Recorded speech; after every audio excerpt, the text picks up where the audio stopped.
दोस्तों, एक जमाना हुआ करता था जब आज की तरह बैंक नोट या सिक्के तक नहीं हुआ करते थे। तो उस वक्त लोग खरीद बेच कैसे किया करते होंगे। तो उस समय लोग एक दूसरे को सामान के बदले सामान ले देकर अपनी अपनी जरूरतों को पूरा किया करते थे। जैसे किसी के पास अगर ज्यादा मुर्गियां थी तो वह उन्हें या उनके अंडों को किसी जरूरतमंद को देकर बदले में उनसे वो खरीद लेते थे जिनकी उन्हें जरूरत होती थी।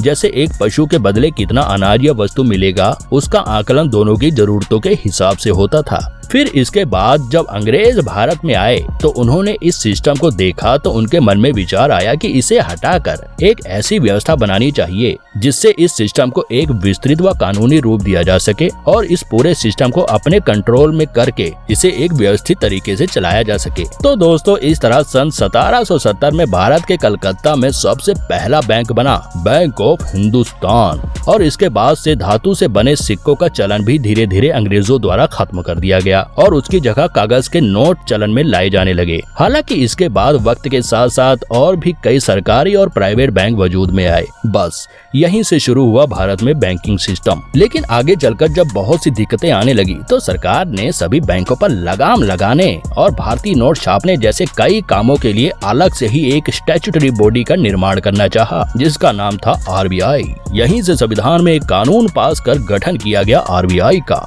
जिसे न सिर्फ कई तरह की जिम्मेदारी भरा काम सौंपा गया बल्कि कई तरह के अधिकार भी दिए गए, जिनमें से एक था कि आरबीआई जितने चाहे उतने नोट छाप सकती है। हाँ, पैसों से याद आया, अगर ऐसा है तो आरबीआई खूब सारे पैसे छाप कर उन्हें गरीबों में क्यों नहीं बांट देती, सबको अमीर क्यों नहीं बना देती। आखिर आरबीआई के पास और कौन कौन से अधिकार हैं जिस वजह से वो सभी बैंकों को कंट्रोल में रखता है, और आरबीआई खुद कैसे कमाता होगा। तो स्वागत है आपका ज्ञान के इस महाकुंभ में। दोस्तों, इन सभी इंटरेस्टिंग सवालों का जवाब पाने के लिए वीडियो के अंत तक बने रहे। तो चलिए शुरू करते हैं।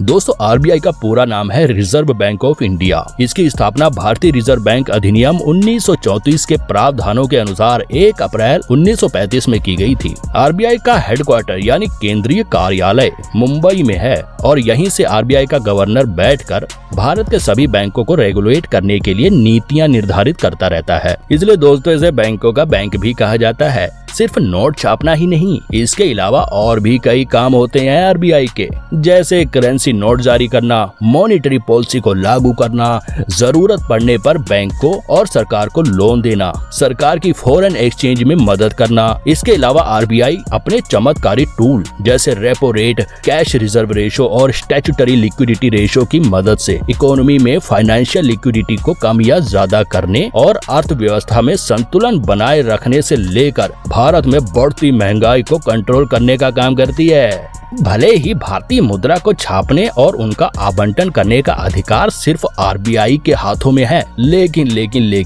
इसका ये मतलब नहीं कि आरबीआई जब मन में चाहे करेंसी छापना शुरू कर दे। बिना सरकार की मर्जी और इकोनॉमी की नीड्स के विपरीत आरबीआई 1 रुपया तक नहीं चाल सकती, और उसके लिए भी सरकार को जितना पैसा आरबीआई से लेना होता है, पहले उतनी ही कीमत का सोना या फॉरेन रिजर्व आरबीआई के पास जमा कराना पड़ता है, ताकि इकोनॉमी में जरूरत से ज्यादा पैसा सर्कुलेट न हो जाए। लेकिन लोगों के दिमाग में फिर भी ये सवाल आता ही है कि आरबीआई के पास अगर करेंसी छापने वाली मशीन है तो वो ढेर सारे नोट छाप कर हर गरीबों में क्यों नहीं बांट देती। ऐसा करने से गरीबी और बेरोजगारी को जड़ से खत्म किया जा सकता है, और तो और भारत की इकोनॉमी को एकदम से बढ़ाया भी जा सकता है।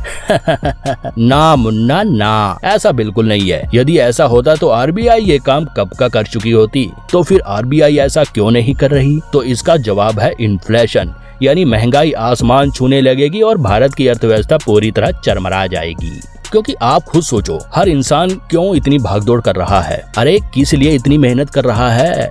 जाहिर है पैसों के लिए ही। और ऐसे में अगर हर इंसान के पास खूब सारा पैसा आ गया तो आपको क्या लगता है वो कोई काम करेगा? यानी मेहनत बंद, कारखाना बंद, कंस्ट्रक्शन का काम बंद, सारा भारत ठप और हर कोई दुपक कर बैठ जाएगा अपने अपने घर। तो क्या ऐसे में भारत की अर्थव्यवस्था ऊपर जाएगी? खैर ये भी छोड़ो, हम आपको इकोनॉमी के नजरिए से समझाते हैं। जब हर इंसान के हाथ में पैसा आ जाएगा तो हर कोई तरह तरह के सामान खरीदने शुरू कर देगा, वो भी ज्यादा से ज्यादा मात्रा में। इससे मार्केट में तेजी से हर चीज की डिमांड बढ़ने लगेगी और जब डिमांड बढ़ेगी तो उनकी पूर्ति भी करनी पड़ेगी। लेकिन पूर्ति होगी कैसे, क्योंकि कच्चा माल तो सीमित होता है। तो ऐसे में तेजी से हर वस्तु की कीमतें आसमान छूने लगेगी भैया, यानी पैसों की वैल्यू गिर जाएगी। यानी जो सामान आप अभी तक 100 रुपए में खरीद रहे थे वो 1000 रुपए में मिलना शुरू हो जाएगा, ताकि खरीदार कम हो सके। यहाँ पर आपकी जानकारी के लिए बता दे, अगर किसी देश की करेंसी की वैल्यू इतनी नीचे गिर जाती है तो समझ जाओ भैया कि ऐसे में इस देश की अर्थव्यवस्था का चरमराना तो तय है।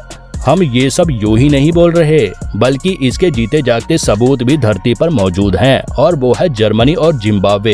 इन दोनों देशों ने यही दिमाग लगाया था। दोस्तों, प्रथम विश्व युद्ध के बाद जर्मनी की अर्थव्यवस्था पूरी तरह चरमरा गई, क्योंकि जर्मनी ने युद्ध के हथियार लेने की आवाज में दूसरे देशों से खूब सारा उधार ले लिया था। अब ऐसे में जर्मनी ने जब अपने देश में ढेर सारे नोट छापकर देश की गरीबी दूर करने और उधार चुकाने की कोशिश की, तो उसके देश की करेंसी की कीमत बहुत नीचे गिर गई, जिससे अर्थव्यवस्था पूरी तरह चरमरा गई। वहीं दूसरी तरफ जिम्बाब्वे ने भी यही गलती दोहराई। यहाँ के राष्ट्रपति ने अपने देश की गरीबी को दूर करने के लिए इतने ज्यादा नोट छाप डाले कि वहाँ हर व्यक्ति करोड़पति बन गया था, जिसका नतीजा ये हुआ कि एक ब्रेड का पैकेट लेने के लिए भी झोला भर कर नोट ले जाने पड़ते थे। यानी वहाँ के पैसे की वैल्यू इतनी ज्यादा गिर गई थी कि सरकार को 1 लाख तक के नोट छापने पड़ गए थे, लेकिन इनकी वैल्यू कौड़ियों के भाव थी। फिर सरकार को जब अपनी गलती का एहसास हुआ तो इस व्यवस्था और स्थिति को पटरी पर लाने में सालों लग गए। तो दोस्तों, इसीलिए आरबीआई ज्यादा नोट नहीं छापती। चलिए अब बात करते हैं कि आरबीआई पैसे कैसे कमाती है। दोस्तों, आरबीआई के पैसे कमाने के कई तरीके हैं। सबसे पहला तरीका है फॉरेन एक्सचेंज, जिसमें आरबीआई बल्क में कम कीमत पर विदेशी पैसा खरीद कर अपने पास रख लेता है और बाद में उन्हें ज्यादा कीमत पर जरूरतमंद लोगों को सेल कर देता है, जिससे आरबीआई को अच्छी कमाई होती है। आरबीआई के पास कमाने का दूसरा तरीका सरकारी बॉन्ड्स बेचकर पैसे कमाना है। दरअसल कई बार सरकार को जब पैसों की जरूरत होती है तो वो आरबीआई के पास भागती है। आरबीआई से अरबों का कैश लेने के बदले वह उतने ही मूल्य का सरकारी बॉन्ड आरबीआई को बेच देती है। अब आरबीआई उन बॉन्ड्स को आगे अच्छे दामों में या तो बैंक को या फिर किसी फाइनेंशियल इंस्टीट्यूशन को सेल कर देता है, या फिर उनकी नीलामी कर खूब सारा धन कमा लेता है। इसके अलावा सरकार के और भी कई तरीके हैं, जैसे बैंक को लोन देकर उनसे अच्छा खासा इंटरेस्ट वसूल कर पैसे कमाना इत्यादि। तो दोस्तों, ये थी आज की जानकारी। अब वीडियो पसंद आ गई हो तो दबाकर लाइक और शेयर करें। फिलहाल आज के लिए इतना ही। ऐसी और भी नॉलेज भरी इंटरेस्टिंग वीडियो देखते रहने के लिए चैनल को सब्सक्राइब करके बेल आइकन वाली घंटी को दबा दो, ताकि आने वाली वीडियो की हर नोटिफिकेशन आपको सबसे पहले मिले।